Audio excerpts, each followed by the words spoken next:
Baik, terima kasih rakan penyampai di Studio Selamat Pagi Malaysia. Hari ini saya ingin berkongsi mengenai perkembangan terkini program imunisasi COVID-19 peringkat bahagian Sri Aman. Bagaimanakah pencapaian ataupun dari segi peratusan individu yang layak telah menerima vaksin COVID-19 di bahagian ini. Begitu juga dengan pemberian dos penggalak ataupun booster dos di bahagian Sri Aman. Dan bersama saya untuk memperincikannya dengan lebih lanjut adalah Pegawai Perubatan Kesihatan Awam, Pejabat Kesihatan bahagian Sri Aman, Dr. Nelson Richard. Selamat pagi, Dok. Ya, selamat pagi. Hari ini kami nak tahu tentang bagaimanakah peratusan ataupun sasaran, apakah telah mencapai sasaran yang telah ditetapkan? Buat masa ini kita masih lagi meneruskan usaha untuk mencapai sasaran kita. Walaupun ianya sudah tercapai, terutama sekali untuk dos yang pertama dengan dos yang kedua sudah tercapai, iaitu lebih kurang dalam 86 hingga 88% yang telah divaksin untuk dos pertama dan dos kedua. Dan untuk dos booster atau dos penggalak adalah sebanyak 77%. Jadi yang sudah divaksin adalah sejumlah, untuk yang telah menerima dos penggalak adalah sejumlah 50,000 orang, dan yang belum menerima adalah lebih kurang dalam 15,000 orang lagi.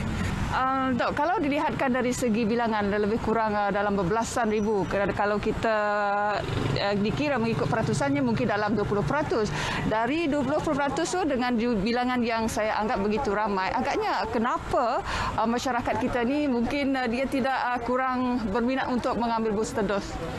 Ya, sebenarnya kalau kita tengok ada pelbagai faktor yang menyebabkan penduduk ataupun masyarakat tidak datang untuk mendapatkan booster dose ini. Pertama sekali, kalau kita tengok adalah sikap untuk tunggu dan lihat, di mana mereka semakin leka dari masa ke semasa. Ya, selain daripada itu, kita juga ada mendapat respon daripada komuniti yang mengatakan mereka tidak berminat untuk mendapatkan vaksin booster ini disebabkan oleh dia punya side effect ataupun kesan sampingan tersebut. Okey, untuk di bahagian Sri Aman dimaklumkan bahawa kita ni merangkumi kawasan luar bandar dan juga pedalaman. Apakah kekangan dari segi akses itu menjadi salah satu penyebabnya, Dok, ataupun sebaliknya? Sebenarnya dari segi logistik, kalau kita tengok di sini memang tidak ada masalah, kerana intervensi kita untuk vaksin ini adalah sangat meluas.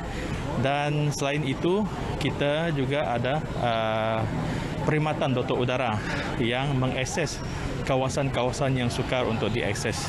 Jadi ini semua sudah kita liputi, dan untuk pengetahuan semua, kita sekarang ini kita sudah buka lagi untuk pusat pemberian vaksin di Pasar Tamu untuk membolehkan penduduk dan juga masyarakat lebih dekat untuk mendapatkan vaksin ini. Baik, terima kasih sekali lagi Dr. Nelson atas perkongsian mengenai perkembangan terkini program imunisasi COVID-19 peringkat bahagian Sri Aman. Benar kata Dr. Nelson, fikirkan manfaat jangka panjangnya berbanding dengan kesan sampingan daripada pengambilan booster dose, kerana kita masih belum menang, apatah lagi ditambah dengan varian Omicron yang ketika ini sedang merebak ataupun melanda di seluruh dunia. Dengan itu, sekian saja perkongsian cerita pagi dari Bandar Simangang di Sri Aman, Sarawak. Saya serahkan kembali kepada rakan penyampai di Studio Selamat Pagi Malaysia. Silakan.